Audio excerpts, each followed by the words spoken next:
শিশু শিক্ষার প্রথম পদক্ষেপ, প্রথম পরামর্শ হলো প্লিজ শিশুকে কিছু শেখাবেন না। যদি সত্যি আপনি শিশু শিক্ষা দিতে চান, শিশুদের কিছু শেখাতে চান, তাহলে সবার আগে মনে রাখবেন আপনি শিশুকে কিছু শেখাবেন না। শিশুদের কিছু শেখাবেন, শেখাতে চেষ্টা করবেন, আপনি ব্যর্থ হবেন। শিশুরা যদি বোঝে আপনি তাকে শিক্ষা দিতে চাচ্ছেন, শেখাতে চাচ্ছেন, সেটা পছন্দ করে না। তারা স্বাধীন চেতা। তাহলে কি কন্ট্রাডিক্টরি কথা হয়ে গেল?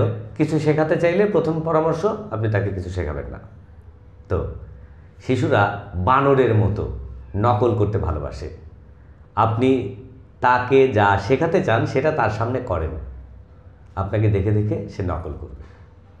লেখা শেখাতে চান, পড়া শেখাতে চান, অথবা যে কোনো আচরণ শেখাতে চান, আপনি যা তাকে শেখাতে চান তা তার সামনে বারবার করে দেখান, করেন।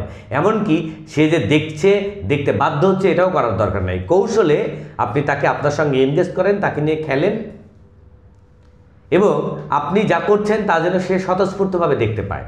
এভাবে তার সঙ্গে ডিল করতে শুরু করেন। এই একটা পরামর্শ আপনি মেনে চলতে পারলেই আপনার শিশু আপনি যা চান সেভাবেই তৈরি হবে।